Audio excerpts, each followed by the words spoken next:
Thank you for being here to listen to me. I feel I am an exception in this room. First of all, I'm by far the oldest person in the room.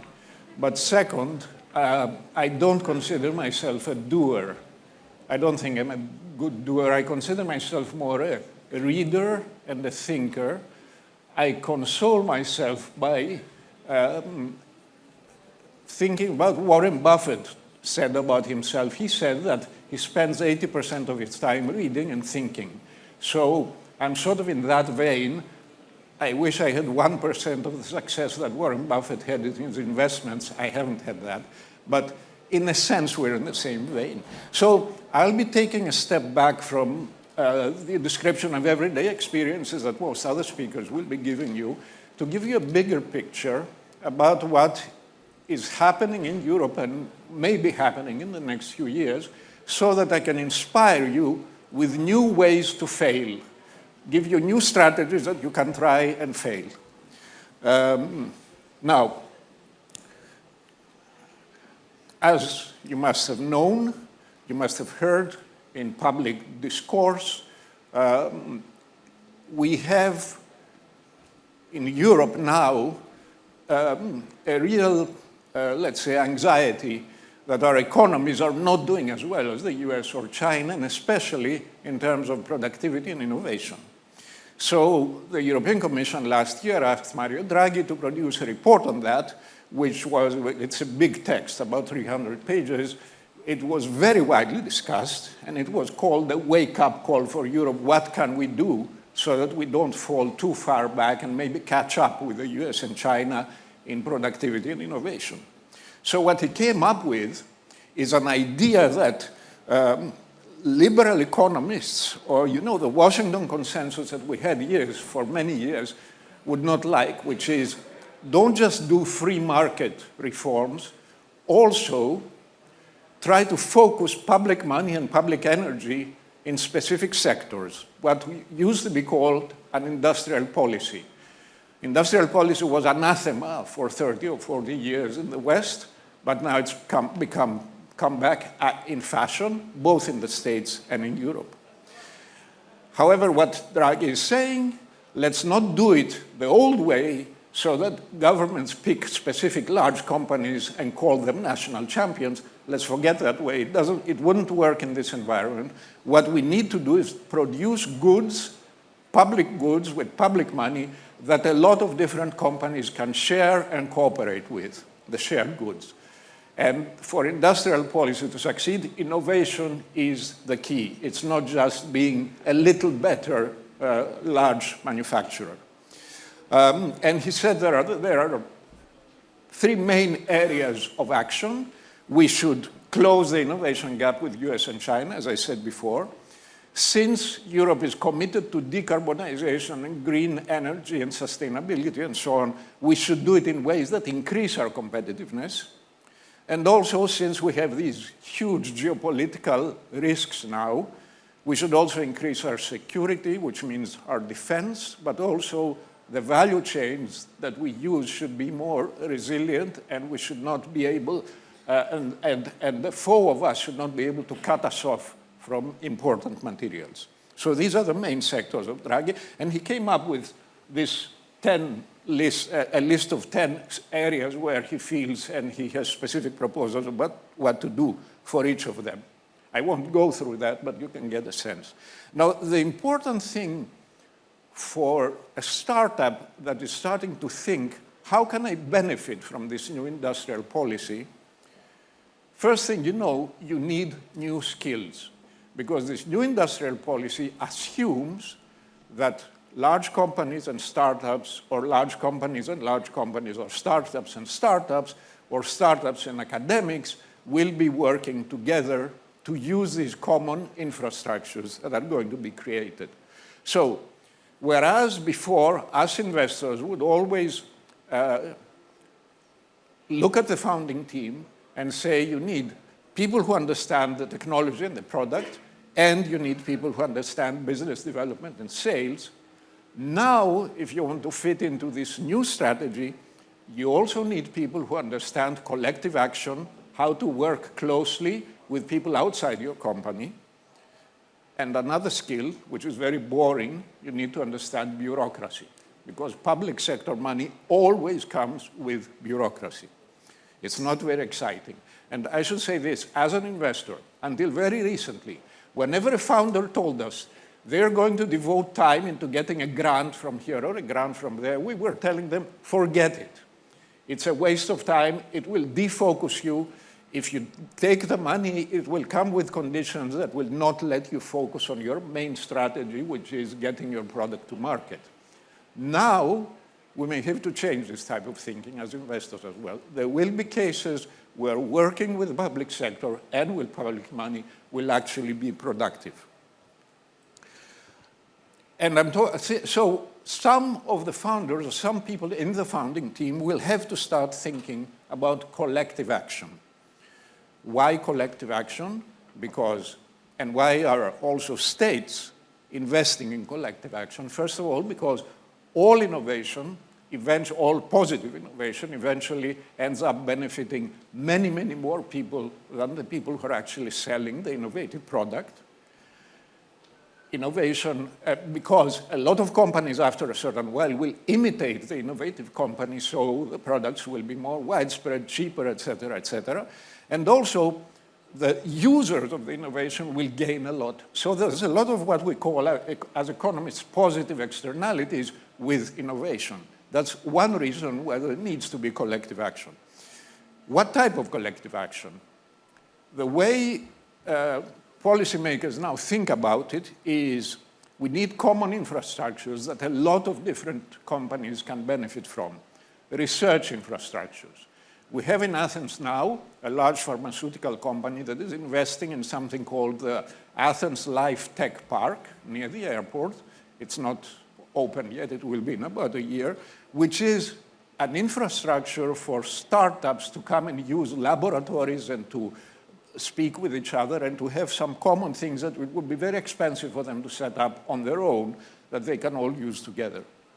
Education and training. A lot of companies are saying we don't have enough data scientists or we don't have enough people in biotech who know how to use new lab equipment, et cetera, et cetera. A small company in its own, it's too expensive for a small company to do the education and training in-house. There needs to be collective action in order to get good training programs. But good training programs do not come just from the bureaucrats. The people in the businesses themselves have to devote time to design the programs, to evaluate the programs, and so on. They're doing it for their own business, but it also helps other businesses who may also be competitors. So you need to balance that. You need common infrastructure for attracting talent, the type of visas you give, et cetera, et cetera. And of course, if a company, if a group of companies in a small country all produce goods in the same space, sometimes it helps a lot if they have a common branding. If it becomes known, for example, that, to give an example from the wine industry, that the wines from the island of Santorini are extremely good. They have produced a common brand. And when somebody, a wine lover in France or in Britain, sees that this wine is from Santorini, it means something. So they produce common branding. And there's the Italian example. When I started looking into the political economy of middle-income countries and so on 10 years ago, I was struck by the Italian example. There's this area of Italy called the Third Italy, where you have a lot of small manufacturing businesses that have become huge exporters by working together. They built an image, they built a brand, as the people in Bologna or the people in Modena. So this Italian example is something that we should be trying to replicate in small countries. There's one important thing in the mentality for this to work. It's trust. It is not being afraid to share your ideas, your insights, or even your laboratory results with your potential competitors. Don't worry about it. Execution is everything. So trust, speak with them, and share results. This is going to help. Greece is what is called in sociological studies a low-trust society. We don't trust that somebody, if we tell something to somebody, they will not misuse it. And so as an investor, sometimes people come to me and they say, oh, I have this great idea, but before I tell it to you, promise me you won't tell anybody. And we always tell them, look, the idea means nothing. Execution is everything. Share your ideas with as many people as you can. So trust and sharing is important in this environment. So, and then I'm going to talk about what I said before, bureaucracy. I put these slides up just to give you an idea of how many things need to happen in order for these ideas of Mario Draghi to take place. I remember I said there will be 3 pillars. The first pillar, closing the innovation gap with US and China. There's this whole thing of new legislation, acts, as they call them in the EU, that should be happening in 25 and 26. See how many they are. If you want to keep up with what's happening, somebody has to devote some time to that. I know it's going to be boring, but somebody needs to do it. There may be advisors out there, or there may be somebody from within your company. This is the list for the first pillar. This is the list for the second pillar, decarbonization with competitiveness. This is the list for the third pillar, increase security, reduce dependencies, and so on. See here in the middle, white paper on the future of European defense may be published this quarter. Anybody who wants to plug into the defense industry should be following this. So you need to put some time into that. And there's going to be a lot of European programs that are going to be funding lots of initiatives. And if the startups want, or scale-ups wants to benefit from those, they need to start looking into them. This is a small list that I recently learned about.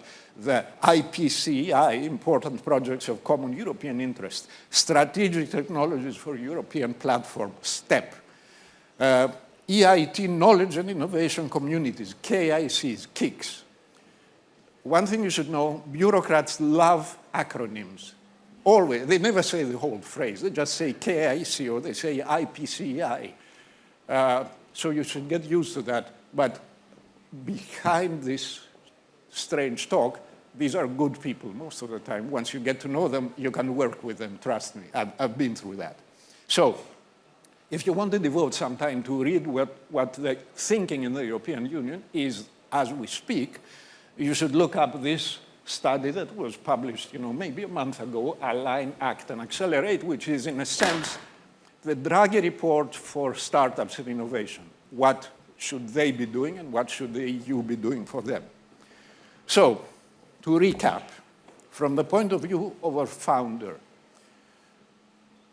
if you have founded a startup, you know that you have, in your everyday life, or in your thinking about the next month, you need to balance various ways of working. One slogan, one mentality says, move fast. Don't wait, because competitors will overcome you.